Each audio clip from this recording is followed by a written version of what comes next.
Israel Hamas युद्ध के बीच करीब 1000 नाव तुर्की से गाजा की ओर रवाना होंगी। इन नावों पर 40 देशों के करीब 4500 लोग सवार होंगे, जो इजरायली नाकाबंदी तोड़ने और इजराइल के समुद्री व्यापार को बाधित करने की कोशिश करेंगे। एक दशक पहले भी इसी तरह की कोशिश हुई थी, जिसे इजराइल ने नाकाम कर दिया था। नई कोशिश उसी का दूसरा पड़ाव है।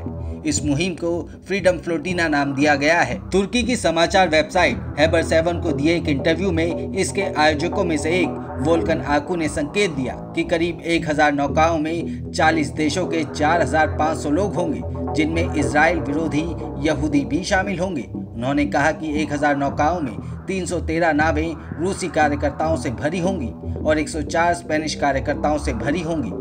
उन्होंने बताया कि केवल 12 तुर्की जहाज फ्लोटिना में शामिल होंगे। हालांकि ओकू ने बाद में ट्वीट कर कहा कि उन्हें उम्मीद है कि तुर्की की नौकाओं की संख्या और अधिक होगी और वो कम से कम 1000 तक हो सकती है। उन्होंने स्पष्ट किया कि ये पहल तुर्की सरकार से जुड़ी नहीं है। ओकू ने संकेत दिया कि फ्लोटिना तुर्की के तटों को छोड़ देगा और ये समुद्री काफिला इजरायली बंदरगाह अशदोद की ओर बढ़ने से पहले साइप्रस में पहला पड़ाव बनाएगा।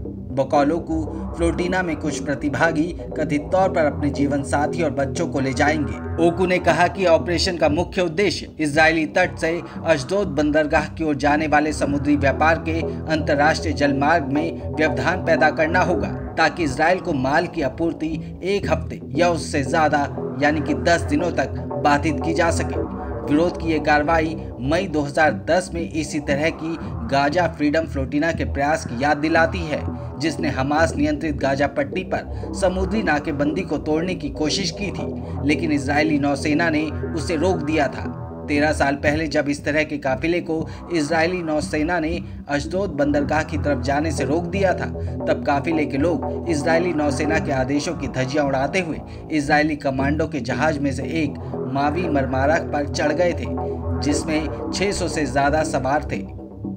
उस शिप पर हिंसक झड़प हुई थी, जिसमें इजरायली कमांडो की गोलीबारी में तुर्की के 10 कार्यकर्ता मारे गए थे और 10 इजरायली सैनिक घायल हो गए थे। मावी मरमारा की घटना के बाद कई बार फ्लोटिना का प्रयास किया गया, लेकिन इजराइल की सेना ने इन गतिविधियों को हर बार नाकाम कर दिया।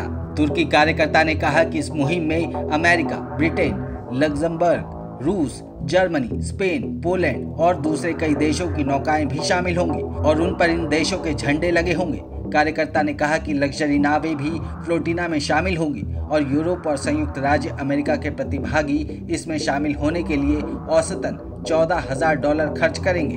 ओकू ने दोहराया कि फ्लोटिना के प्रदर्शनकारी अंतर्राष्ट्रीय नियमों का सख्ती से पालन करेंगे और कोई हथियार नहीं रखेंगे, यहाँ तक कि उनकी जेब में चाकू भी नहीं होगा, ताकि इजराइल को इसमें हस्तक्षेप करने का कोई बहाना ना मिल सके।